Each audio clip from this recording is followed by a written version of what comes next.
Yeah. Oh, Okay, what the now we're fuck now is we're that recording thing? because I was out of storage. I had to delete 25 gigs worth of The Sims 4 mods. Wait, what? Welcome to Southport. What is up, YouTube? Make sure you hit the post notifications. Throw up the fucking new metal hands. I'm not gonna do like an actual intro. I'm just gonna start talking now like it's the episode. It's very hard to take you serious. I know. Wow, pretty Um, unprofessional if you ask me.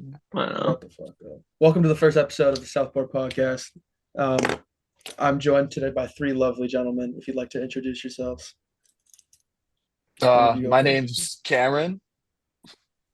I'm Jackson. Noah. Maybe like state your Oh, role and what you like do at what I'm doing. Oh Southport. shit. Yeah, I Yeah. guess I should We do all have that. the same role. No, Um, Jackson's blog manager now. Oh shit. Does Yeah. that promotions, Moving come up. with I'm promotions. moving Yeah. up the ranks. does He that took come me with he Um, bought me a perks? $3 coffee and I promoted him. I got on my hands and knees. Please make me Southport blog manager. he, he my card declined at a $3 coffee and that's why I had to Jackson blackmailed me into making him the blog manager. Uh, no, I think that it doesn't even really, it just makes your life a little easier. Me saying like, this is when this should be posted. That's when that should be posted. Yeah, I Hunter's know. still putting out all the scheduling and stuff, but Yeah. I It don't just know. helps having someone to I like only have do all my class little three bitch days a work. week. Yeah, Yeah. exactly. Yeah, Yeah. fuck you. Yeah. I mean, yeah, like I only have class 3 days a week. It's so like Thursday and Friday, I'm literally just chilling writing. Like I've spent the entire day writing today. Were you writing stuff other than your Moondoggy Well, I had article? assignments, but the Moondoggy Mm. shit, yeah. I He's mean, writing that comes fan out, geese Cameron Winter fan fiction. yeah, bro. I have like 17 burners. They're all geese accounts. That's so funny. Geese flop one, two, three, four. Yeah, exactly. You know, And Cameron then Winter I fan? That's me. and then I guess we have Cameron would be an editor, right? yeah. Yeah. So yeah, just edit everybody's stuff. Yeah. Make sure that, the blog's running well and nobody is a shit writer. So And yeah, Noah's that's just a been good. petty writer, a petty scum civilian writer. I'm a We look fucking down on you. droid, bro. This is the droid. Yeah. He's I part of our guess this system. I guess this first episode is more just to get people to know us as a team more. Um, for those that don't know, three out of four of us. I mean, all of us live in Toronto, but Noah, if you want to tell us a little bit about where you are right now. Yes, I'm in Leeds at the moment on a study Mm, abroad, but we'll be back in a few months. yes, So and trying to this is not the entire team either. We have other people, but um, yeah, I think this is just a good way for us for other people to get to know us and stuff and be able to. I'm using this to clip farm us all the time, so it's gonna be great. It's gonna be so fun. I hope this is the biggest podcast in the world ever. I hope we are able to like Climb kick Joe over Joe Rogan. Rogan. I really want to kick Joe Rogan in the head one day. That's kind of the goal. I guess the first thing we can just get into is what have you guys been listening to this week? What's been interesting for you guys this week, the past week? If one of you wants to start talking. I can start. I mean, I've been listening to a bunch of Bleach 9-3 or like Mm, Bleach 9 to 3. I don't even know how to say their name. I'm gonna be so fucking honest. I think But it's just Bleach 9-3. I think it's Bleach, yeah. And like shout out Jackson. I mean, he put me on. He put me on. Let's just put that out there. But yeah, no, they're incredible. Like their song Ceiling, that's been like on repeat for me this week. Just Hmm.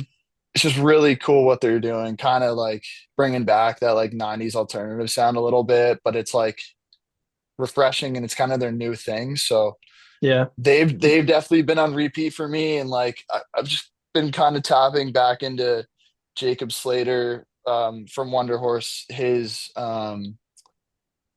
solo record that he released, and like especially the song Kissin' Booth on it. I just think like it's just so well done, so well written. The acoustic guitar on that's great. So I keep going back to those two songs, but I'd say Jacob Slater and Bleach 9-3 for me are like the two big ones this week. To add on to nice. Bleach, they only have the 3 songs, and they just dropped their third one, Cannonball, last week on the 19th. And it's slower, kind of more mellow vibe. It's shown now that the 3 songs that they have seen, like you mentioned, is more that kind of alternative vibe. And then they have Jackie, which is like their super upbeat, kind of moshy punk Yeah, garage vibe. And then Jackie's yeah, Cannonball kind of fantastic. slows it down. What? Jackie's fantastic. Yeah, it's yeah, so freaking good. Mhm. They perform it live. Like the lead singer, he's got like red hair, and they just have yeah, that yeah. swag to them. They got like and Um, that's another thing that I think is like doing well for a lot of bands, especially in the UK. It's like all of them kind of have this look right now. Like they're all kind of like they don't look the same, but they don't mhm. look like super different. And it's They all just have an edge to Bleach them. definitely had, yeah, they all got their own swagger that they bring to the table, which I think Yeah, is really cool. totally. Yeah, I've been kicking it kind of mellow this week. I've listened to a lot of MJ Lenderman, a lot of the slower geese stuff, Cobra Taxes, like the more chill stuff. Wednesday as well. Roz, you mentioned you're going to see them. I'm so jealous that you're seeing them. I Yeah, love them so much. don't have to pay 250 bucks Canadian for a ticket. Did Too you? bad. No. It was like 30 pound, I think. So like, Oh was my that 55 God, bucks?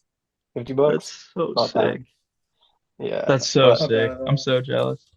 ready Holy for the crap. steel guitar. Yeah. I think their steel guitar player plays with MJ as well. Mhm. Bounces back and forth. Yeah. I I know was gonna say, you can understand that on you can hear it in both of their stuff. Yeah, Yeah. yeah, there's definitely a crossover there. I say we should probably address the elephant in the room. Like, this is the whitest podcast of all time. I've actually never seen a whiter podcast before.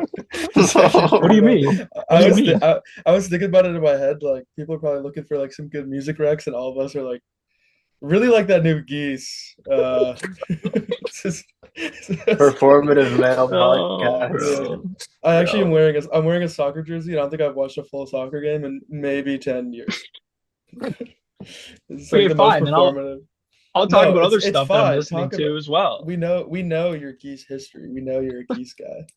Is that a geese hat? Are you wearing a geese hat, bro? No, bro. It's not a goose, man. Oh, it's a city and color hat. Um, I've been listening to Either On or Off the Drugs by JPEG Mm, and the other that Chain On song, the Brockhampton one. yeah. I'm obsessed with JPEG Mafia right now. I listened to his entire discography the other day, and just that new album, I forget what the actual album's called. Um, I Lay Down My Life for You came out last or 2024 actually, and yeah, it's fantastic. I'm obsessed Oh, with it. I saw And that live.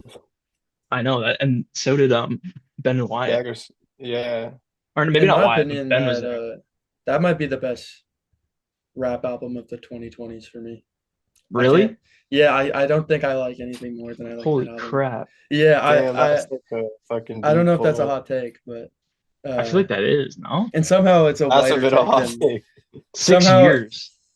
somehow it's even like a whiter take than saying geese, but like I think JPEG Mafia just has this like level of production that just sounds like he's like making it wrong. Like it doesn't sound like what he's doing should work ever. Like it doesn't sound mixed. And I know that he said before in interviews, like he mixes his own stuff. Like he produces his own stuff. He mixes his own stuff. Also, I don't know if you know this, but the Either On or Off the Drugs sample is an AI version of Future song "Turn Off the Lights," and he took it. He put the vocals of the song into an AI, made a girl sing it, and then sampled it for that sample of Either On or Off the Drugs. That is insane. It's just like I don't know stuff how that to doesn't feel. it's weird, right? And it's just like stuff Yeah, that doesn't that's kind of before the whole like the boom of AI musicians and stuff. I think he was more just experimenting with taking something that he wanted to sample and saw potential in and then turning it into something that it wasn't. right.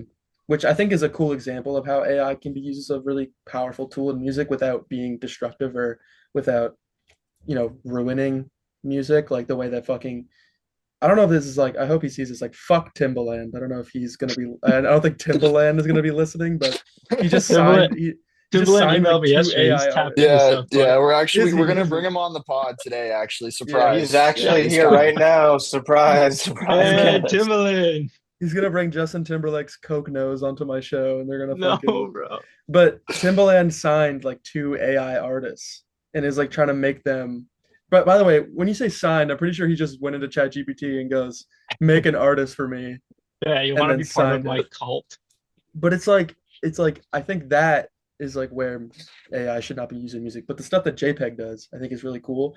And I don't know. I think that is a perfect album. Maybe favorite rap album of the 2020s is crazy, but That is a perfect rap album. There's not a single skip on the album. Yeah, it's really good. It's I really really good. like a Vulgar Display of Power.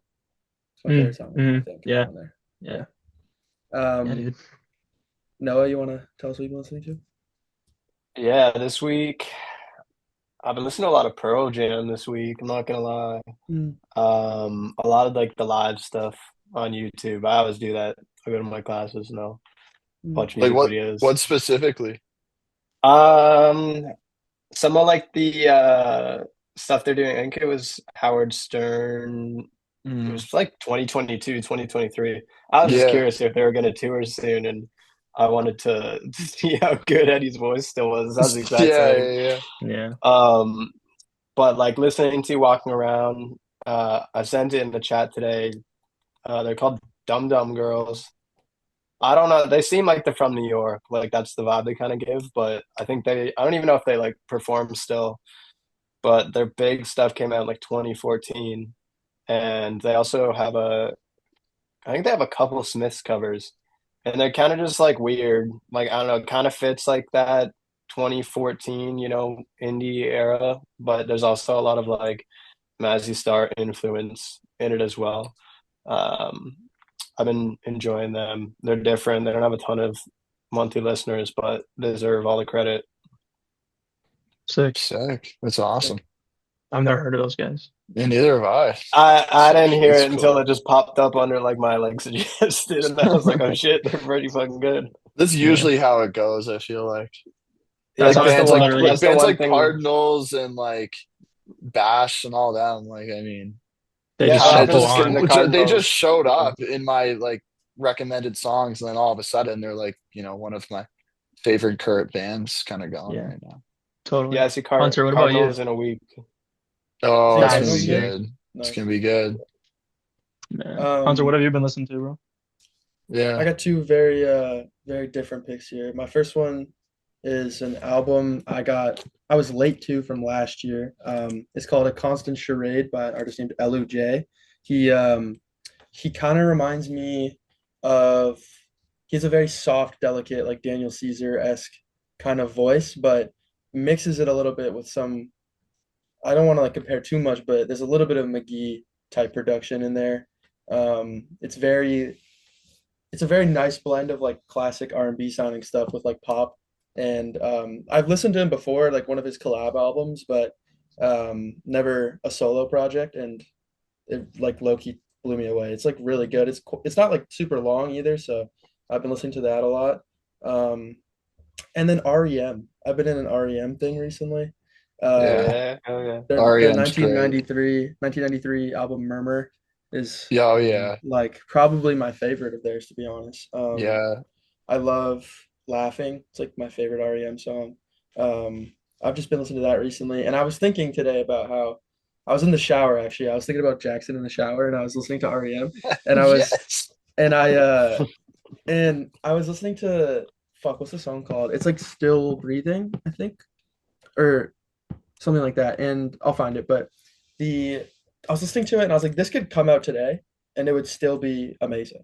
Like, Mm. there's nothing about REM that makes them that era. Like, they sound like they could come out today, and they'd It's be like equally as timeless. Yeah, they're popular. Exactly. very Like, I don't know. I just think yeah. REM is so impressive. Like how ahead of their time they were. Like, Yeah, Yeah. for sure. and it's also like even when you listen to something like "Losing My Religion," which is obviously like their biggest song, Oh, great it's song. like, dude, that song could come out at literally any time, and it'd be like a perfect song. Like it's just Yeah.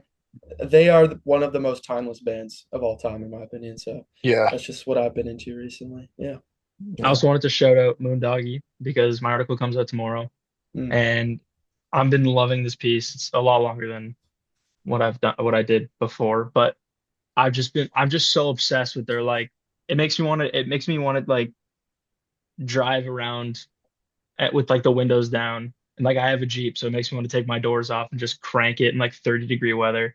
It's so catchy, it's so jangly. I'm obsessed with their sound. And I think they're finally leaving and they're going to Europe in I want to say their first show's in October, or maybe it's May. No, their first show's in May and their album comes out in October. And I'm praying that they have a big year because I'm just genuinely so obsessed with the way they sound. Mm. And yeah, it's like it gives me that vibe. It's like you like shuffle a playlist that you're going on when you're about to take a road trip, and I just love it, and I really hope they can catch on. We were talking about this yesterday. I'm just surprised they're not bigger than they are. Like when I I hear know Yeah. them, they sound so mature for like they just sound like they're really they're a very tight band who have like amazing songwriting, and sometimes like they're also not as young though as I thought they were when you were telling me about it, and I'm just like that they're like surprised. 26. Yeah, I'm just surprised they haven't really had a big moment yet, but I'm sure they will. I think like I always see their ad for their shows on Yeah, Instagram and me stuff. too. So I feel like if you're someone that's tapped into the same music that we are, hopefully they become more discovered this year for sure. I think Hmm. it's really cool because they're like, I mean, once again, I talk about this in the article, but they formed in Collingwood in 2019, Mm. and they made the switch. Like they basically urbanized, and they all moved to Toronto for school and whatever, and they all just kind of continue to play together in the city, and they just played like everywhere. Like they were at Horseshoe Tavern a bunch in specifically 2022. Like they played there constantly. It was like every weekend they would play, and then like they played Lee's Palace, like so many different. Um, Obviously legendary Toronto venues. And yeah, like you said, it's crazy that they haven't um, kind of taken off. But I think part of that is they have this like small town mentality and they like playing the smaller rooms with all of their close friends and family watching. And I think that's why they've kind of um, seems like they've maybe focused on school and work, but also the band. And I think what they're doing right now is they're finally like, yeah, like we're tapped in with the music and Right. we're ready to kind of leave Canada. No, that's sick. I mean, they deserve a moment for sure. Our main segment for today that we planned was we were going to do a Mount Rushmore to get everyone to get to know our taste a little bit of our four favorite albums of all time. I know this was tough for all of us. Um, I can go first. I can just start it off here. Should we Um, go one by one? yeah, let's do that. Let's do one So by you Yeah. one. do one, I do one. Do you guys Okay. want to do you have it ordered or no? I ordered it, but I feel like it can't be that. Like, Y- don't Yeah, think too hard like about the order. No, I yeah, just it's obviously it's all interchangeable, and I'm but not gonna give be good. anything away, but me and Noah have one that's the same. So Mm, like I'll whenever he mentions that one or vice okay, versa, like we should just talk at the same time, just so that it like sure. we're not just Yeah. repeating whatever we're saying. So Okay. Um, I put that one at yeah. number four, so I'll bring that one up first. okay, perfect. Okay, I'll just do the same thing then. Okay. Yeah, it's interchangeable. Um, I just wrote it there for. Yeah. my my number four. Again, this is all like it's tough to pick in Yeah, order, but let's just it's impossible, by the way. Like let's just put yeah, that out it's there. tough, Okay. especially for someone like us who listens to lots of music. Like, it's Yeah. tough, man. Yeah. Um, but for me, I said Circles, Mac Miller is number four. Um, I was a huge Mac Miller fan when I was a kid.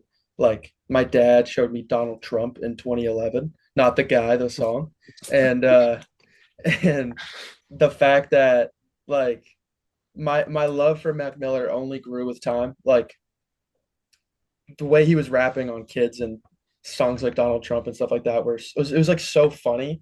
And I was like, as a kid, it's like so easy to listen to and like kind of bridged me into stuff I ended up liking later on, like Chance the Rapper and stuff like that.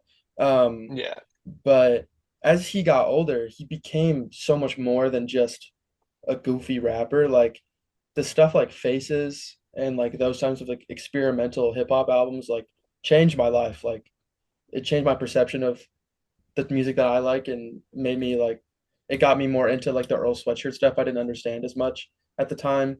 And then obviously he passed away in 2019, I think. Um, and Circles was his posthumous release, but it was finished. And every single song like breaks my heart. Like is the album itself is him speaking from basically heaven. Like that's kind of the perspective he takes on the album. And hearing that after his passing, like it just kind of became my comfort album. Um, Good News is like one of the best singles he ever dropped. Um, and yeah, I just think Circles is again a timeless album for me. It's also just like become probably my number one comfort album. Like it's my go-to on any given day. Um, Mm. so yeah, I love Good News. I love Woods. I love Surf. I love every song on that album. So Is Blue yes, World on Circles? it is. Yeah, I was about to say that. Yeah, I was I gonna say love I that like that song. song. I love that Yeah, song I so think much. John Mayer's on that song with him. Is I he? think so. Yeah, I'm Really? pretty sure he played guitar on it. But So, yeah, the that album is just it's also like I've never seen a posthumous release be done so well. Like usually, especially in nowadays when the labels are trying to like leech so much off the artist when after they pass, like the best example is Juice World probably. Like there's not been a Brutal, single yeah. good Juice World song since he died, I don't think, other than like the first posthumous album, or Pop Smoke, or like any of those people. It's like we no. don't want to hear what they had to say that wasn't made to be heard, Yeah. because it's not good. It's not finished. But Mac Miller's family has only released what he wanted to be released and what was already finished. So I think it's been a fantastic posthumous run for him. And yeah, rest in peace, Big Mac. Yeah, Yeah. man. Yeah. Okay. So my number four is Views by Drake. Oh, he picked Drake. Oh, he picked Drake. Yes, I picked Drake. Okay. 2016. That was the year. Okay. I love that album so much. I would have stabbed my 12-year-old self in the heart if I didn't put Drake on this list. Okay. The use of the 808s, all the different type of music that he put on this record is still sticks with me today. He's got lyrical stuff. He's got dance stuff. He's got pop stuff. He's got R&B stuff. I know. It's like, oh Drake this, Drake that. I love Drake. Okay, I will always love Drake. Now, I will say, I do think this is where Drake peaked. I don't think it got anywhere better than this. I think in early on, Bro, he I think was. More Life was pretty good too. I mean, it wasn't. I don't know. I think to me, this is the best that Drake got, and then slowly fell off. But we don't have to get into that. I Yeah, will Um, like say Certified Lover keep the Boy. family close might be the best Drake intro. I just think that album to me like when I think of Views I think of like riding around on my hoverboard with my Beat Solo threes on like Yeah, as a whatever a 10 year or 11-year-old kid like I just loved that album so much as a kid that I had to put it on. it's a good That's pick. that's good for me. Yeah, I get that. I get the nostalgia picks and the Yeah. like the Uh, youth I was like that was something I was thinking about picking my for. I was I like was bumping that a this good album was so responsible for like, you know, the My way I development am as a now, child. like yeah, like developing through like elementary school and high school and whatnot. But yeah, no, so I get that for sure. I'm glad. Cool. I don't. This No, guy's got an no. Arsenal jersey on. What a loser. No, the nostalgia piece I get. I just sometimes with Views, I always thought like it's just so silly how many things he does on it at once. And I But I love also that. do understand the Yeah, nostalgia well, of it that's as kind well. of great about it, Yeah. right? I thought I to me like when I listen to Views, I just think like he was messing around and um he really wasn't his bag for a lot of those songs. Like I don't even care. Like Feel No Ways and Keep the Family Close. Like I just feel like they Those were are the two best songs, in my I opinion. I think like just thinking of the track list, like I just feel like it was such an ode to the city and something that a lot of people were expecting from Drake to kind of come back to his small town lifestyle. Obviously, not Toronto's not a small town, but the area he was in was pretty small, and I think a lot of people were waiting on something of that scale. And he talks about a lot of people that he was associated with on the rise, and um, I just think it's a really interesting album. A lot of a lot of stupid stuff too, but that makes it even more nostalgic for me because It is campy, which makes it pretty fun. yeah, it's so much fun. It's Mhm. there's a lot of stuff that's like I wish it wouldn't have hit the radio because it's been so Hey, Nino overplayed. and Nance. But if you erase all that stuff, I just feel like it means so much to me. Yeah. Gosh. Yeah. Yeah. Anyway, Cool. Cam, Do Noah. do your shared pick here. Um, so I guess me and Noah, we both landed on for our number four spot, Siamese Dream by the Smashing Pumpkins. Um, like this is for like, I mean, for me, I grew up with this album. Like I remember sitting in the car, I'd hear it on the radio or I'd hear it on like my mom or dad's CD. And yeah, like as soon as I heard it, it just like blew my mind. Like I don't know what it was. Like it was so like it had that like that grunge aspect where it was like really fuzzy and like kind of like moshy and like really raw. And then it also had this like shoegaze element where it was very dreamy and they use a lot of like reverb and chorus and all that sort of things. And I just think like the way that they blended that just speaks to like who they are as a band. Like they didn't you can't really put a label on the Smashing Pumpkins. Like they came around at the exact time as bands like Pearl Jam, Nirvana, Soundgarden. But they weren't necessarily a part of all that. Like, like they were from Chicago, they weren't from Seattle.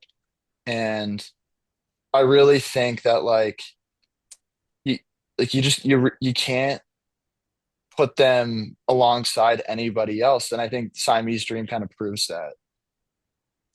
So yeah, no, I don't know if you want to say Yeah, anything about no, Siamese Dream. no, like pretty, you hit the nail on the head there. Like similar thing. I found the Smashing Pumpkins influence from parents, but I remember getting Rock or no, no, no. It was Guitar Hero World Tour. I don't know, maybe it was like '09, 2010. And I remember one of the first songs I played on there was Today. And Yeah, that's like I think a great pretty good song. That's yeah, entry into the Smashing Pumpkins, like especially yeah, that being like the number one, you know, single to come out of that album. Uh, but going from that to the whole entire, you know, catalog that came from the track list, I think it's pretty cool how you can start off the album with such a bang, and then you end it like with like Sweet Sweet near the end, and yeah, like you said, the kind of transition of a story and the whole like my belief of listen to album front to back and it's a story, and it's a perfect example of that. And I think yeah, yes, Melancholy was a close, pick. I also love definitely. Gish and Yeah, like Adore is awesome as well, but I think in terms of a transcending album and influential in my opinion in that era, sorry. This one's just a little bit ahead, so had to go with it. yeah, I agree. And I think like a massive thing to look at as well is the fact that Butch Vig produced it as well, like one of the great producers of the 90s, maybe even all time. But um, he really just encapsulated that like 90s alternative rock sound perfectly with everything that he did. And I honestly think like Siamese Dream is like maybe other than Nevermind by Nirvana is like the best example of like you hear Today or you hear Cherub Rock or like Disarm, like some of those like just incredible like hits from the 1990s. Like I think a lot of it does come down to the fact that Butch Vig was producing it for sure. Hmm. Um, I love every single song on that album. It's like Yeah, perfect. Like, I think that's a yeah, perfect. So Like you're yeah. a that. Like when you look at Mm. 10 out of 10 albums, like I think Siamese Dream, like front to back, might be there if I had That to just first have an opinion. that initial guitar lick on Today, just the Oh, dun, it's dun, just it's just yeah, something about it just gets the heartstrings going, yeah, I think. for sure, for sure. Um, I guess we'll move on to the number three spot now. Yeah. For me, this was tough trying to order this, but I think for this one, I'm gonna go Transmissions from the Satellite Heart by the Flaming Lips. Mm, I believe that's 93. Um, my personal favorite band. Like there's not a single Flaming Lips album I don't like. They have some stinkers in like the 2000s, 2010s, but there's always good songs on them or like cool ideas. Wayne Coyne is like probably my personal favorite lead singer. I'm not the best lead singer of all time, but my personal favorite. And they are just so fucking weird. Like, there's not a single normal song on any of their albums that's like traditional. They always make a weird decision or something odd. Like there's something going on in your ears all the time that's like so different from the other bands you were getting in the 90s. And it was really tough to pick between this one and Yoshimi Battles the Pink Robots because that's like a classic rock album, especially with like a cult following. Like they had such a massive cult fan base, and they still do to this day. Like they're still selling out massive arenas. They were on tour, I think, 2 years ago with Weezer, um, and a lot of people were there for the Flaming Lips. Surprisingly, like they had quite a big audience. Um, this album, to me, I think I like it more than anything else they've done because it kind of has a grungier, darker vibe to it than anything else, and it kind of introduced me to industrial sounding music. Like I Hmm. don't think I would have understood. I'm gonna say Voldemort's name here. I don't think I would have understood Yeezus by Kanye West if I hadn't listened to this beforehand. Like this, this drums are so loud. Like they are so loud in your face. They have like distortion on the drums, which I'd never heard before. The guitar licks are so heavy and they almost sound like ugly. Like they're just so. It's just like there's so much going on. It's so in your face, and the songs are so entertaining. Like "She Don't Use Jelly" is a classic '90s rock song that I think most Hmm. people would know Yeah, if they heard great, it, and great song. Yeah. That's it's their so like that's their catchy. biggest hit, right? I think some of the stuff off Yoshimi Yeah, might yeah, be yeah. She don't. yeah, Yeah, I think it but is. "She Don't Yeah. Use Jelly" is the Flaming Lip song if you really had to pick. Um, and then there's stuff like the outro, "Slow Nerve Action." It's one of my favorite songs of all time, and it's just like it just does something to your ears where it's like it just doesn't make sense all the decisions they were making, but somehow it works. And yeah, I don't know. I just find that the Flaming Lips have such a charm to them that I think they don't get talked about enough in the grand scheme of '90s and just bands in general. Yeah, that's my pick for number three. Cool. Yeah, so the thing with me now is like this one, two, and three, it is literally impossible to order. Like I've tried so hard. I would say one is probably my bona fide favorite album of all time, but two and three, I've just been going back and forth so much. But I'm gonna go License to Ill by the Beastie Boys, Hmm. 86. Um, I genuinely have so much love and nostalgia again for that album. Quick Yeah. story. Before every single one of my ball hockey games, when I was like 7, 8, 9 years old, I used to drive, obviously being in the back seat with my dad, and he had the License to Ill CD, and we always used to listen to it before. And specifically, I don't know what it was, but I loved Slow Ride so bad, but I didn't know the titles of the songs because the CD didn't have the names. So I'd always just be like, Dad, track five, track five, track five, play track five. And over and over again, we would listen to Slow Ride, and then it would go into girls, and then Fight for Your Right, then No Sleep Till Brooklyn, and Paul Revere, and like you get hit with these massive waves of just swag, and like these guys are just so cool, and I really did fall in love with the Beastie Boys from a very, very young age. And um yeah, like Paul's Boutique and all of the stuff that they put out just makes me appreciate them so much. Hmm.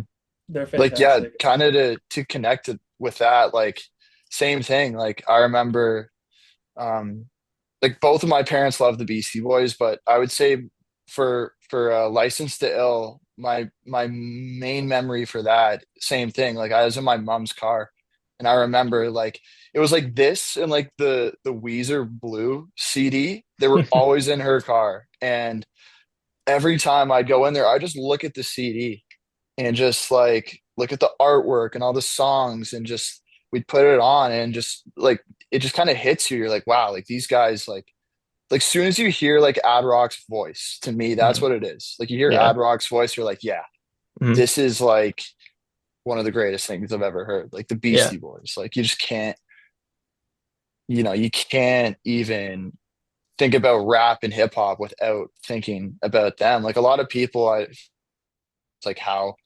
influential they were. Like they're Yeah. right up there with like every rap, like Run DMC, Wu Tang, Tribe Called Quest, like Hmm. all of them. Like they're right up there. And yeah, I think License to Ill is just such a great, like Paul Revere. Like what a Yeah. phenomenal song. Yeah. That's actually Yeah. that's my dad's favorite. Um, Yeah. yeah, but to add on to that, I just feel like mainstream media, they just don't really know the Beastie Boys. Like a lot of people our age specifically, like if I were to put on Fight for Your Right or No Sleep Till Brooklyn, yeah, they know what it is, but I don't think they could tell you, oh, this is the Beastie Boys. And I think Yeah. that's such a shame because they are revolutionary. The stuff that they were doing, it is absolutely revolutionary. I As I think talk, as we're four sometimes white guys on a podcast, but still though, it's like I think sometimes it's they can get insane. seen as a joke. Like they seem like a meme Yeah, group sometimes, but it's like Mhm. Yeah, like you don't know how influential their sampling and like making game yeah. was at the time. Like if you watch the documentaries and stuff too, like they changed so much of music. I don't know Yeah. why, but it also made me giggle that you said obviously in the backseat, like we were picturing you driving by yourself to your 7-year-old at ball hockey game, I was listening, actually. I had listening, my license at that point. listening to No Sleep Till Brooklyn with a fucking car seat in the driving wheel. Just so funny. Uh, But yeah, no, I don't that's think without them too, you wouldn't get a lot of like rap rock that came out of like the 90s and no, not at all. 2000s. No. 100%. Like the way Which that they some of it combine should like not. It's not good. Some of it's not. We can put Kid no. Rock behind us, but Yeah. Bro, Yeah, Kid yeah, Rock no, has yeah. got some See good you later. songs, bro. I can't lie. No, like some of Cowboy. this yeah. It's like some of the stuff that like the Beastie Boys were doing where like they kind of combine their like early hardcore like punk roots with like this new kind of like hip hop thing that was happening. Like it's just so groundbreaking, especially whenever you get to like check your head. I think like it Mhm. definitely kind of gets shown on that. Same with ill communication. Like I think that really showed like, oh, they're using like distortion guitar and like drums and like punk elements, but like it's rap as well. I think that kind of maybe set the tone for a lot of what came later on, especially in like the new metal and like post grunge kind of landscape. I think the Beastie Boys definitely had a part to play in that. Mhm. for sure. Yeah. All right, Noah, I think you're next up. Yeah, number three. Call me performative. Call me whatever. I've been listening to Buckley since I was in like grade nine. I got to put Grace at number three. I think, especially with the documentary coming out, I think there's a like a larger light that's been shined on Jeff and his story, and the depth of a lot of the lyrics as well as the covers and why he chose to do them. Uh, I know, like, if you're looking at the backstory of that album, sort of how it came about, and he was a session writer before, he actually like got signed. Uh, I think the fact that he can take some of the songs, like I'm gonna use Hallelujah for example, like from Leonard Cohen, like such an already iconic song, and yes, this can be thrown up for debate, but I feel like maybe to this generation, or even if you get into the millennial a little bit, is if you were to be like Hallelujah, who sings that? There's going to be a lot of people that know it because of Jeff Buckley, Mhm. and I would I agree with think that. Yeah. the impact that an artist for his debut record, and the fact that he never even really got to see the actual massive success because he passed away sadly, and yes, it did occur later on. I think again for me that's an album with no skips, and probably one of the best lyricists that came out of the '90s was displayed Yeah. on that record. I mean, Yeah. the way it's so crazy how he never got, like you said, like he never reaped the benefits of and like got the recognition that he has now. Like I saw today that it charted today. Yeah. Like Lever, you should have come over charted Yeah. today for the first Yeah. time since like first time ever, I think. It's first time in 30 Yeah, years. First time in Yeah, 30 like I years. said, basically since it released, like Yeah. it's crazy. Like it's one of those things that like you never know when something is going to have its moment, especially now with like TikTok and stuff. Like Yeah. one thing I always mm-hmm. think about with that is like it's such a stupid example, but Mo Bamba, Sheck West came out Yeah. a year before it had the moment in like 2018. It Mm-hmm. came out in 2017. Um, and it just randomly one day caught traction on social media and blows up. And it's crazy now because of our generation loving such a vintage, having such a vintage style sometimes. They're Yeah, like for sure. finding things that people would not have even found then because of our access to the internet and stuff. And I think Jeff Buckley is probably the best example of that we've ever had, I Mhm. think. Yeah. Mm-hmm. Mhm. Even somebody like Nick Drake, who's even like Yes, that's a good example he's like too. he'd be like what like 20 years before Jeff Buckley. Like Hmm. even he like through the power of like social media and TikTok, like Pink Moon, like that album is like really popular. I feel like I heard more about it maybe like a year or two ago, so maybe the popularity's died down a little bit, but like that was one that was like way after he unfortunately passed away. Um, got that recognition finally and had its moment. It's just so crazy to me. You can kind of say the Hmm. same things too about all the biopics that come out, like Bob Dylan, for example. Like, Yeah, oh yeah. obviously, Bob Dylan's Bob Dylan, and everyone knows him to be one of, if not the greatest songwriter of all time. But then a then an A-list actor depicts him, and now he has a whole new fan base. Like people that had never talked about Bob Dylan are now making whatever about him, videos about him, and it's so cool. It's scary, but it's so cool what the internet can do. And it's Hmm. also like you Hmm. can hear such an influence in musicians now too, being able to have such an access to so many different artists that they would have never heard of without the internet from back in the day. Like I think someone that you were just talking about Nick Drake, like we the other day we were listening to Way Dynamic, Miffed It. Love that Um, song.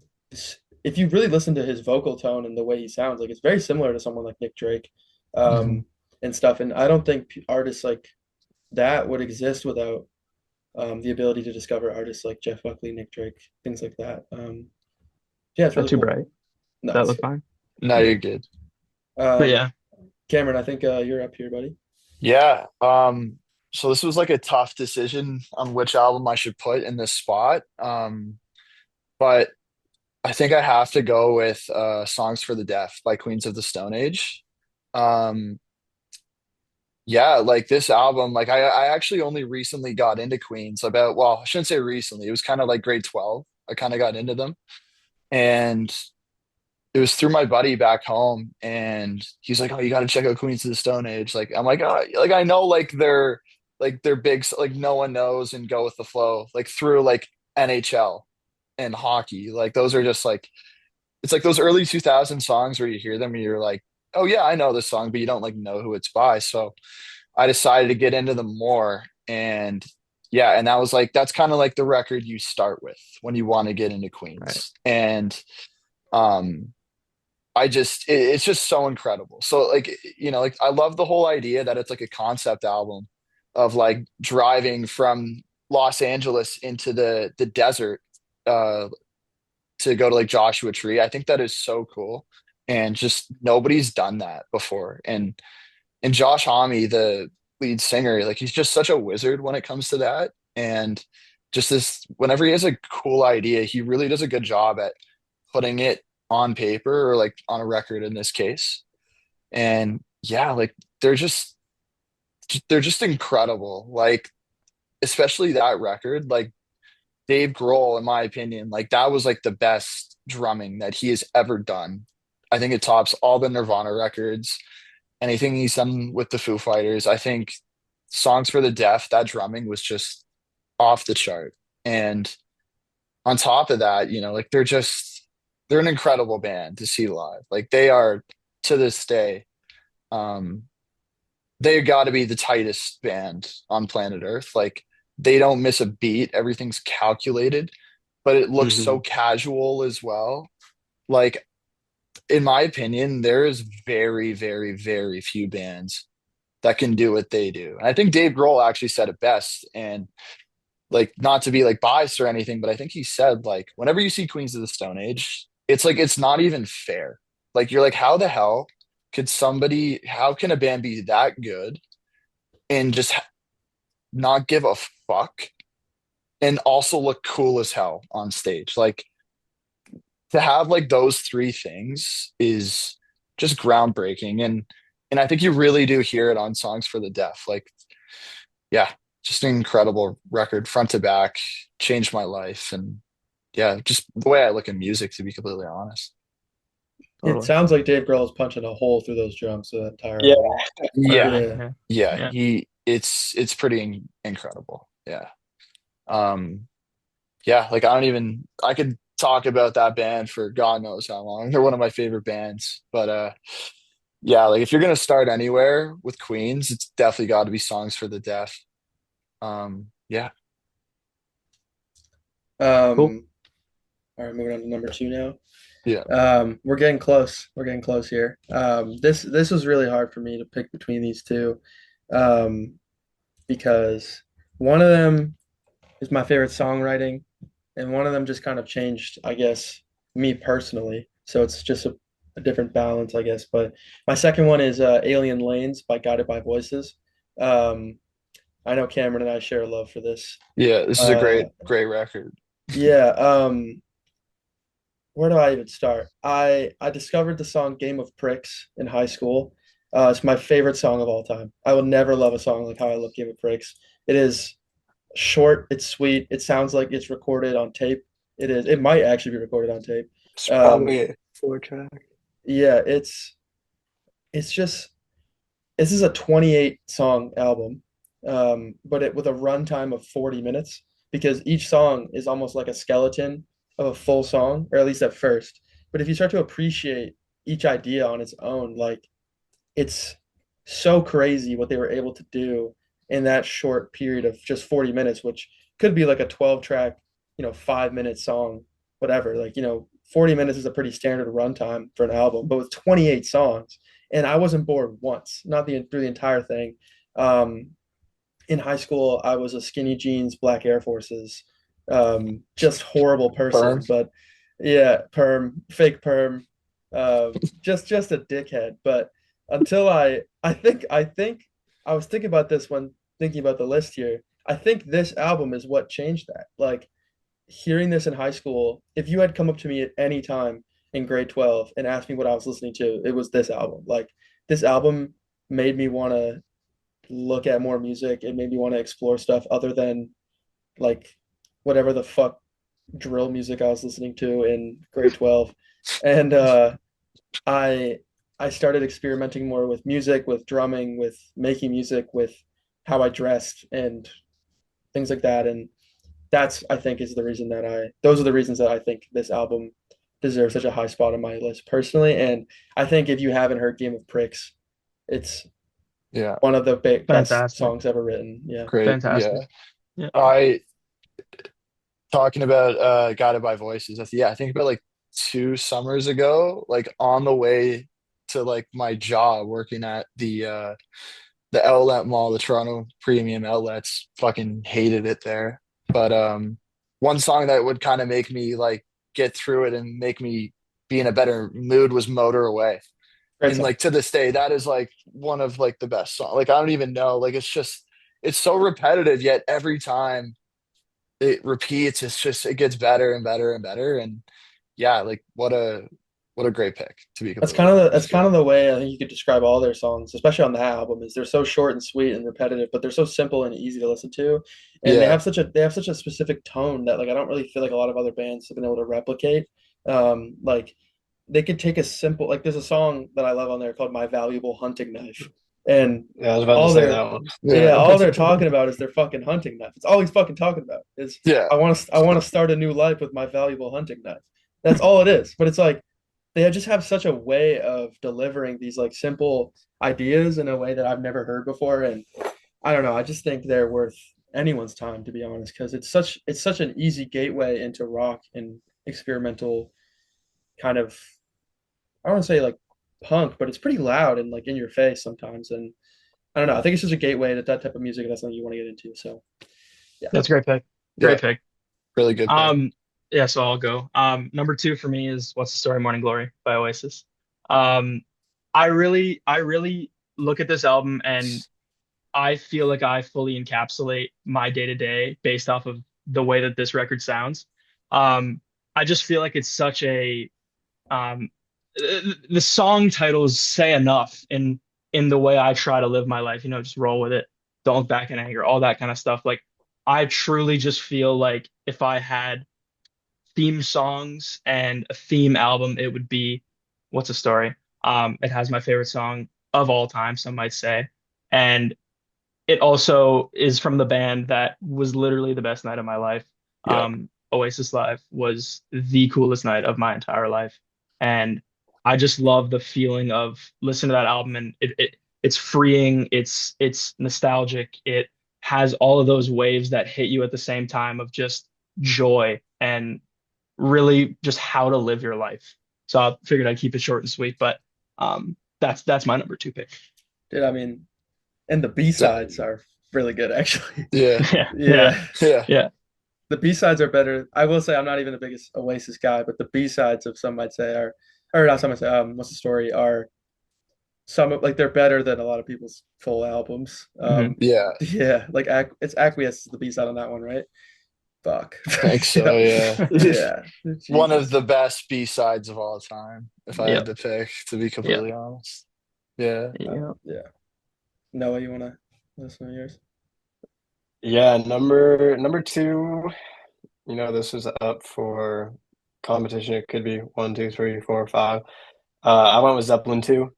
When I think of like rock and roll, for me personally, I think of Led Zeppelin, and it came down to just which album do I have like my favorites on, and I gotta say it's number two. Like Whole Lot of Love. I love what's it?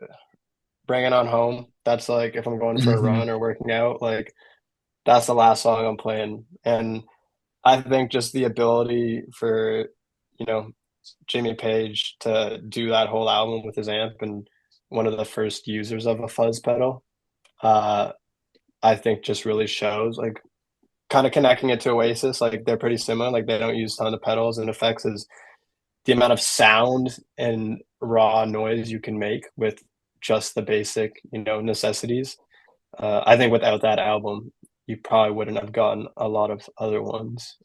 And yeah, you can argue one, three, four, whatever. They're all great. I'm not gonna like argue with you on which one's the best. Just came down to which one I like the most and my favorites, like I said. I'm going with the Stone Roses debut album. Um, yeah, like once again, intro like my both my parents love the Stone Roses, but I would say for sure like my dad had a massive influence on me when it comes to this band. And yeah, like what like there's like no words to be honest to describe this band. Like they just whenever I hear the Stone Roses, like I just think of like being like in my late teens to early 20s and just living life like kind of like obviously it'd be related to Oasis as like Oasis was inspired by them, but like they make me feel young and they make me feel like hopeful in a way. And their songs are just so uplifting and they're so they were like groundbreaking as well. Um like whenever I think of the Stone Roses, the first thing I think of is the drum beat, like the Manchester kind of drum beat with like the hi-hat. Um and I think it's most prevalent on their track Fool's Gold. And yeah, like they just they just changed my life to be completely honest. And it's like kind of like a nostalgia thing as we were talking about with a few of the other albums. But yeah, like I grew up on them and I kind of think back to that as well. But just everything about them, like they're from Manchester, they support Man United, they wear, baggy jeans and Adidas, like, and they were just cool. You can't really, for me at least, like all of those things apply to me. And that band really just truly feels like, you know, me in a way. Like if I had to pick a album to be my personality, it'd be that I would say. So yeah. Yeah. What were Anyway, these? um, all right, we're down to our number ones. We had no gap in between filming the two and one, because I can't afford the Zoom subscription. Um, my number one, my favorite album of all time. I got it tatted on the wrist. It's Blonde, Frank Ocean. I know it's a basic pick. Um, but I mean, it's my favorite songwriting of all time. Like it just gets me in the feels. Every single song is perfect. There's not a single bad song on Blonde. And not only are they not bad, every single song is fantastic. Looking at the track list here, like I mean, you go from Nikes to Ivy to Pink and White to Be Yourself, Solo, Skyline 2, Self Control, Good Guy, Nights, Solo Reprise, Pretty Sweet. Facebook Story, Close to You, White Ferrari, Siegfried, Godspeed, Future Free. There's not a single song on that track list other than the interludes that I skip. Wait, I like the But one where his mom calls him. which one is that? Facebook Story, I think, right? No, I don't think it's Am I that. tripping? I love solo Hold reprise when Andre comes on and just on. So I I just got about. I love that song so much. But I mean, fuck. It's just what is there to say about Frank Ocean that hasn't already been said? I don't Where's care if he he at, drops bro? another. Where's he at? Yeah, That's my where is next he point. at? Is Yeah. I don't care if he drops another album ever. Like he could be done. Nah, That's you fine. care. We all care. We all care about No, that. I don't but it's also like the jump in quality of songwriting and production between Channel Orange and Blonde is significant, which is crazy considering how good Channel Orange is. Dude, Bad Religion, um, is one of the best A written songs of all potato time. flew around my room. And like I don't know. I just think that in my opinion, there's never been a better front to back track list than Blonde, in my opinion. And I can I was supposed to see him live in 2023. He did cancel the second week of Coachella. So if I see him, it's on site. This is a public threat to Frank Ocean if he hears or see this that I'm coming for him. Physically, I'm going to beat the shit out of him. Right? He's Not about to bring the UFC to you, man. Although I did see a clip the other day of Frank Ocean knocking out Chris Brown's security guard, Yeah, I um, saw that Yeah, oh too. yeah, I which saw that. which Yeah. is kind of crazy. I didn't know he had hands like that, He's but got it. Yeah, he has it. um, There's a video of him on a bike the other day too. He yeah, was like I mean, he's in the always middle on of a bike. I nowhere. think. Biking I don't know. Yeah, reference. Frank Ocean's low key performative as hell. He's Oh on a yeah. bike. Big time. He's directing an A24 movie. Shut the Yeah. fuck up. But Yeah. Like, yeah. make the music though. Yeah. they're on the A24 ad, Jackson. Play a show. Yeah. Like guys making a fucking movie before he plays a Can we gig. get Like, 2 weekends of Coachella before I see you on a bike? yeah. Hey, he Yeah. got Brad Pitt on the stage, bro. That is true. He did get Brad Shut, Pitt on stage That for a was premiere. cool. shut up, Oh, Frank Ocean. uh-oh. Uh-oh. Shut In up, the Frank matcha Ocean. green, in the Shut up, matcha The green. performative. matcha The green. matcha green, yeah. Yeah. Anyway, that's my I didn't number even know one. he was directing A24. Which one? Like, No what's it one knows. called? Do you know anything Nobody about it? knows. No one knows No, there's anything just a, about it. there's just a picture of him on set, and he looks like a fucking crazy person. He's wearing this crazy fit, and his hair is everywhere. He looks like he's really settled into his role as a movie director versus dropping music, which is cool because we have Blonde, we have Channel Orange, we have Mhm. Nostalgia Ultra, we have all the singles. I don't need anything else. It's a perfect career. The trilogy is perfect. I don't need anything Mhm. else. I love Nostalgia Ultra. I actually think I like Nostalgia Ultra more than Channel Orange. I think. I think it's I, perfection. I I don't I don't think that's a hot take, actually. I think that's probably the right choice. Bro, Strawberry Swing. I was just about to say that. Probably my favorite Frank Strawberry, Ocean song, to be honest. Strawberry Swing. The Yeah. Coldplay sample. Mhm. Yeah. Fuck. Great song. Anyway, here Yeah. that's me handing it off to you, Jackson. Here. Oh yeah, my bad. Forgot it's my turn. So number one for me is, as everyone probably knows, Tragically Hip album. Road Apples. Road Apples is the pick, but I could have literally picked, to be honest, any of their albums. I think all of them collectively I like them more than any album, which I don't know, I just something about them probably once again that nostalgia. Um, just growing up on it, I could have had Fully Completely. I could have had Phantom Power. I could have had Up to Here. But I'm going Road Apples to save your guys' sanity to not have all four of my picks being Tragically Hip albums. Um, I just love that era of that sound. 1991 was, I think, when their live stuff was at its peak. I think Gord was at a superstar level of fame, or not, sorry, not fame, but swag and what could have been if they decided to delve further into North America. And I do think they could have been one of the biggest bands of the 90s if it weren't for that love for Canada and all the music that they made about Canada. But I think that's what makes them so much more special. Um, just every single song on that album means so much to me. Um, specifically speaking of, I have a lot of family in Bob Cajun, and every year I grew up going to Bob Cajun, and that's obviously everyone knows that song, not that it's on Road Apples, but that band is talked about more than anything else in Bob Cajun, which is why I think it holds such a special place in my heart.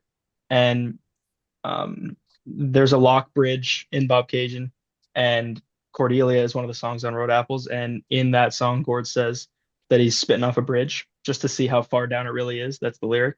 And my dad and I used to go and do that, spit off the lock bridge and kind of say like this is our kind of this was one of the things that we did, one of the traditions we had. And yeah, I just think front to back, Red Apples kind of does it all for me. So that's my number one. You and your dad were hawk tooing off a bridge together. Exactly. Yeah, that's exactly not what we were doing, but you could look at it that way, and that's fine. No, I Nice mean that's such a throwaway. great pick. Like I love the Tragically Hip, and also like to add on to what you're saying, like I also grew up going to Bob Cajun every summer. Um, we had a thing in my family where we would my uncle started it when my mom was a kid, where they would play a baseball game as a family. And because I guess someone in my family was in Bob Cajun, the diamond we would play at every year, it happened until I was like 10, we would do this tournament, was in Bob Cajun. So Was it right I went, across where the cemetery is? I think so. It's like there's a skate park next to it. Yeah, that all of my grandparents and like aunts and uncles are buried in that cemetery. That's crazy. Yeah, no, I Yeah, used to go there every single year. That exact diamond, we'd play a baseball game as a family, like 20 people, like family, friends, whatever. that's We'd all just insane. like go out there and yeah, so like I greatly connect with the Bob Cajun stuff, and I think any Canadian person, any sane Canadian person with some kind of taste, loves Tragically Hip and Gord Downie. My sister was Gord Yeah, Downie one year for Halloween. that's Nice. awesome. Yeah, had the feather in her hat and everything. Yeah. That's Yeah, sick. Yeah, I mean, to like connect, I mean, same thing. You know what? I think it kind of just speaks to who this band was. Is that like, I guess everybody our age to some degree grew up with the Tragically Hip, like one way or another, whether it was through your parents or you would hear it when you go to places or you hear it at a sporting event or whatever. For me, it was my parents and kind of like playing hockey and stuff. We played in the dressing room, but yeah, like whenever I think of Canada, like I think of one of the first things I think of right away is the Tragically Hip and especially Road Apples. Like the standout song on that record for me is Three Pistols, um, where it kind of like talks about like the opening lyric is Tom Thompson came paddling in, and like right away, like I just feel like I just think of Canada, and it's just so incredible because like sure you have all these great Canadian bands and Canadian artists, but like none of them really talk about kind of Canada more than the Tragically Hip does. And I You think do it's it just such it a was poetic something, way as well. yeah, like it's just something that can't be repeated, I think. No. And it's like literally like if you look at like the last show that the Tragically Hip played, like I think I think it was like the highest viewership on all platforms for any event in Canadian history. Like it was, I don't even know what it was. It was like, I want to say like 16 million people or something like that. I can't remember, but like, I think the fact that that happened kind of shows how like grateful we were to have them Yeah. and how much of an influence they really had on Canada as a whole. So I yeah, think like it's just all people around talk about incredible. like where were you when this happened? I think Yeah, that live yeah, concert, if you had any sort of ties to Tragically Hip, whether it was from your parents or whether it was somewhere that you heard it once, I think you knew where you were yeah. um, I, at that I last concert. yeah, like I remember where I was. I was in like Florida, and I didn't get it at the time, but like my parents, we were kind of just chilling in this hotel, and my parents were watching it on like an iPad because it obviously wouldn't be on TV in Florida, but Mhm. like I didn't get it at the time, but like looking back, I was like, wow, like that's I didn't even know I couldn't even name you a Tragically Hip song, but I remembered like, oh yeah, like my I was in Cocoa Beach, Florida during the Tragically Hip's like last concert, which is Yeah. just it's crazy. Not too many bands can do that for No, sure. I think no. too one of the craziest like I know it's like their mainstream kind of moment, but the SNL performance. Oh, big time. Yeah, that The was huge. fucking up the words, and then it becomes like the word that or the way that everyone's like listens to the song. In my head, I'm Yeah, always thinking tragically hip. Like I'm yeah. always Yeah. thinking that whenever that Grace song on. too. I can't Yeah. think of anything else when I hear Grace too. No.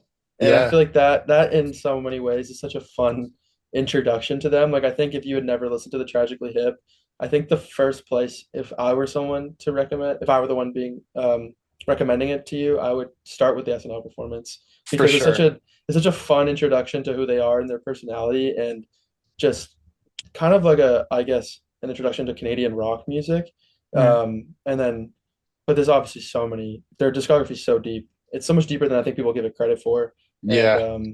like I mean they don't really have a bad song. So hmm And like you talk about like we were talking about like Zeppelin. I mean, Oasis is like this as well. But when you talk about like pure rock and roll, like they didn't need any like fancy effects or pyrotechnics. Like they just had energy and they just went for it and they didn't care what anybody thought. They were, you know, I it's just so incredible. Like the fact that that's all it took for them to be phenomenal. I think that's something you definitely got to look at when you look at the Trad to Live. And like Gord yeah. Downey, I mean, oh my God, like The coolest fucker on the one planet. of one of like the greatest songwriters of all time.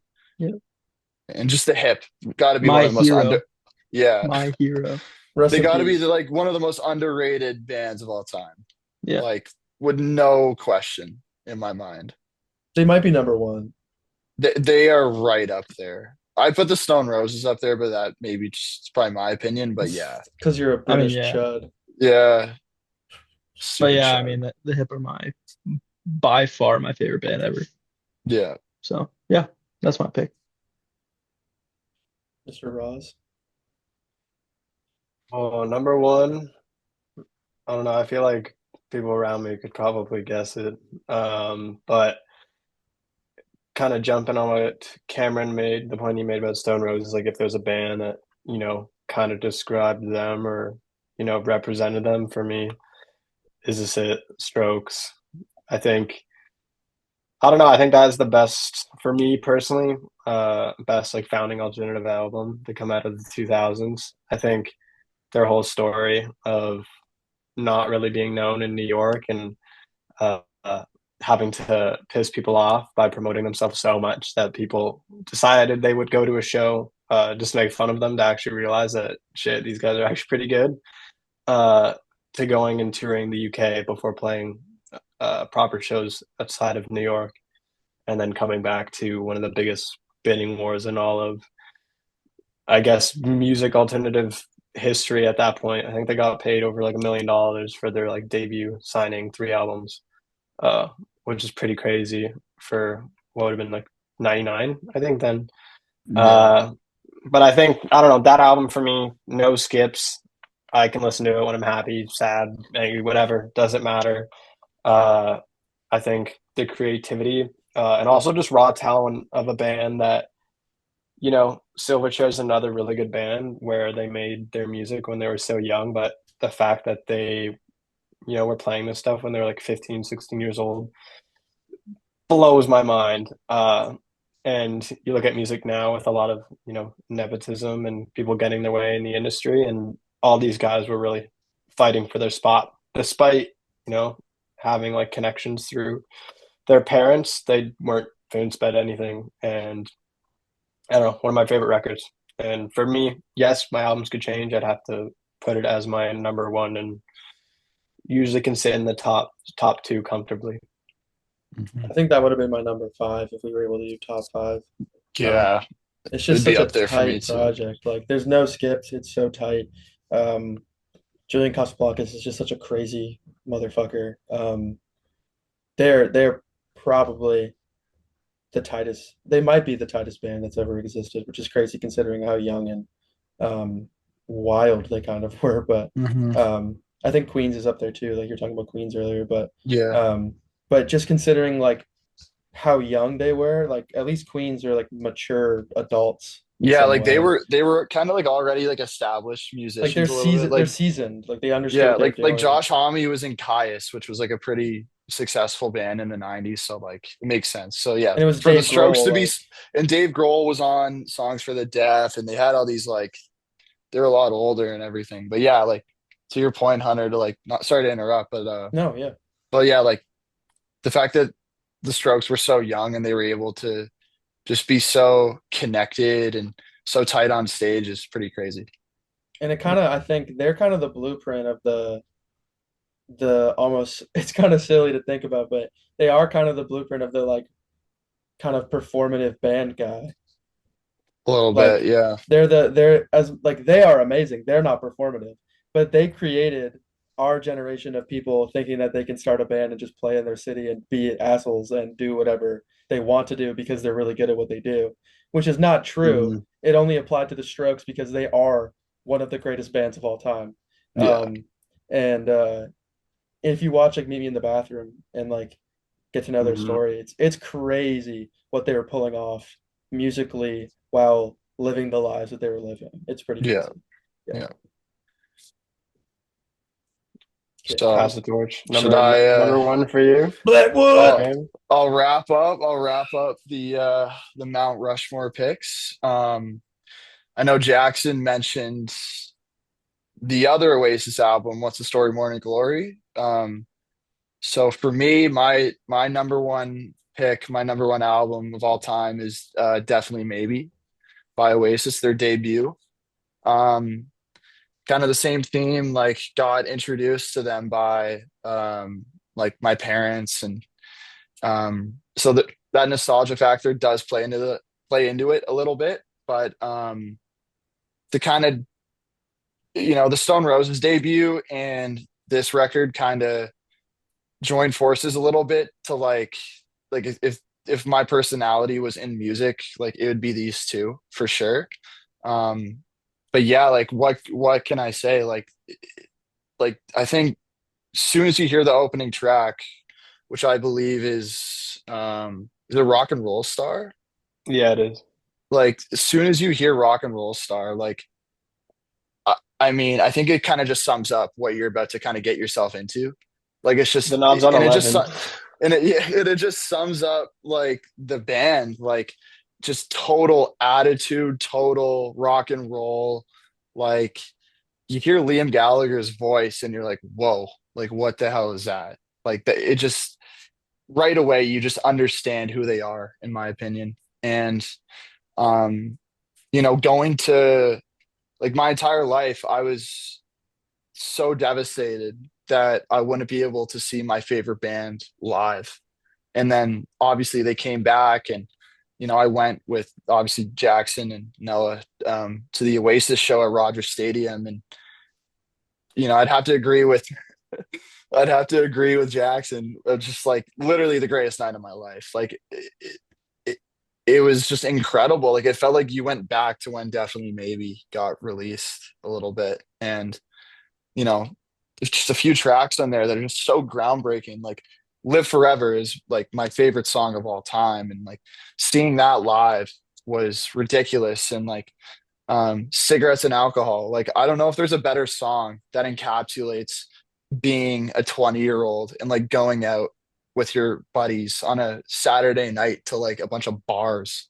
Like I don't know if there's anything that can um provide you that feeling than that song, in my opinion. Like it's just total attitude, it's total punk rock, like, but then it all has this like British and like indie kind of influence in it, and just the swagger as well of the band. Like you can just really feel it on that record more than there others, in my opinion. And yeah, like there's just there's so many things I could say about Definitely Maybe, but yeah, like it changed my life, and it's been my favorite album for since I heard it, and it'll probably be my favorite album until the day I die. So um yeah, just like from front to back, every track just flows so well. It's just overall like one of the best records of the 90s, and one of the best British records of all time, in my opinion. So yeah. When Cam dies, we're gonna, you know how like that one kid had like a Fortnite casket? We're gonna give Cam an Oasis casket. Yeah. I'd honestly be okay with that. I'm gonna Put Yeah, put a I give a know throwback you on would. it. with a big Union Um, Jack on the top of it. just a I just cigarette think to burning. add on quick, I think to add on quick, the thing that was so cool about Oasis Live was from a bunch of 20-year-olds that didn't get to live in the 90s, who Yeah, are so heavily influenced by the 90s and all of the stuff that came in the 90s. We got a little taste of what that was like, yeah, and it just made it so much cooler because it everyone talks about, oh, the 90s was so great. Like you wish you were in the 90s, blah, blah, blah. You wish you were a 90s baby. And you get to watch them live and see holy shit, this is what it yeah. was like, This is what sort it of. was. And it made the night and it made the band so much cooler and better and more inspiring, in my opinion. Yeah, like I kind of wrote like a small piece on that exact thing you were just talking about, Jackson, in my one of my classes, and kind of just talked about how like as somebody who was younger, like it was cool to see like we had our group obviously of like us, we're all like early 20s, and um it was so cool to see other groups of like early 20s as well all going up together on the subway to Downsview and like seeing them all on the floor with like the Adidas and the bucket hats and the baggy jeans and the beers. Like it was all like, wow, like this was kind of what it was like. It's obviously not going to be the exact same. Hmm. But Mhm. yeah, it's just such that band, I don't know, like they're just so incredible. Like I don't know if too many bands could kind of do what they did in terms of just like the culture surrounding them. Hmm. Like I don't really see too many fan bases out there that are like Oasis fans. Like before that we went, like we were sitting in the pub drinking Guinness, and there's people from all over the world sitting in a pub in Toronto Hmm. just to see the band. Like that's how crazy it was. Like we were talking to people from Ireland, Scotland, England, like wherever. And just it was just such an incredible thing. Like the pilgrimage up to Downsview was incredible. The entire day we were sitting there, like we'd see people walking around with Adidas on and bucket hats and whatnot, and you knew that they were going to the show. Yeah. And just to see the sea of Oasis fans constantly getting on the subway at each stop, and everybody's going and everybody gets off and just walking and seeing the stadium. It was just such a groundbreaking feeling. Like this is finally happening. Like, Yeah. and you honestly, you can't believe it. I still can't believe it, to be completely honest. Like it's just an insane pinch me moment. And Oasis, like I don't think too many bands can do that other than them, to be completely honest. Totally. No, Noel Gallagher's a chud. Um, transitioning out Bro, of the Noel Mount Gallagher's Rushmore. amazing. Noel Gallagher's Transition awesome, bro. transitioning Really out of the is. conversation of the Mount Rushmore. Um, I think I think this is a great first episode and get to know us a little bit more. I'm sure we'll be able to continue to get to know each other more musically and personally, and everyone else will get to learn more about us as music fans and as musicians. Because I mean, everyone may not know, but like all of us play music or like music in some degree. Um, for at least most people on the Southport team. Um, so yeah, this has been really fun, guys. Thank you for joining. Before we go, do you have any first tell people where to find you and also maybe mention what you're working on right now, piece wise, or if you're working on music wise, let us know. Jackson, you want Um, to go first? Want me to go first? It doesn't matter. I was Yeah. just going from the same order, Yeah, yeah, really. I go can. for it. I Yeah. can. Well, you can just find me at my name, Jackson McAsee, on any social media. And yeah, I'm working on a lot of stuff right now, writing wise, but my piece on Moondoggy comes out tomorrow. Um, Working on it for a little while now, and I just I just love them, and I'm excited to go to their show in March and hopefully get an interview with them. Noah. Yes, all socials, just my name, no crazy usernames. Um, Figuring out my next piece, but my last piece got posted a week and a half ago. In terms of music, A lot of time to kill on the study abroad. So working on um, some solo stuff, still in the very early works, but hopefully something gets released by the end of the year. Cam? Kind of the same thing. Like you can just find me at my name, Cameron Blackwood or Cam Blackwood, kind of different for different socials.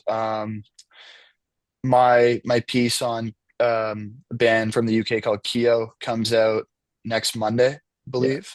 Um, and yeah, maybe I've just been kind of working on some like solo stuff when it comes to music, just trying to write and get ideas out basically and just kind of see what happens. I know me and Hunter might start to kind of just write, jam, and then when Noah gets back, we'll all the three of us will kind of get something going. But for now, it's just kind of us two. But yeah, it's kind of what I've been up to. Amazing. I've got a piece coming out hopefully next week called "Your Favorite Rapper's Midlife Crisis," um, kind of about the downfall and lack of quality from the big four in the 2010s, like Drake, Cole, Kendrick, and Rocky. Not to say that Kendrick and Rocky have lost quality, but the other two maybe. Um, and I'm working on music all the time. I'm always writing music, and I am hoping to release a Boy From EP this year. So if you're if you've heard Ever Since Ramona, go listen to that again because I need money for coffee. But if you haven't, listen to it twice so I get more money for coffee. So yeah, that's about it. All right. Thank you for joining us, and we'll see you guys next Cool. time. Peace out, guys. See you guys.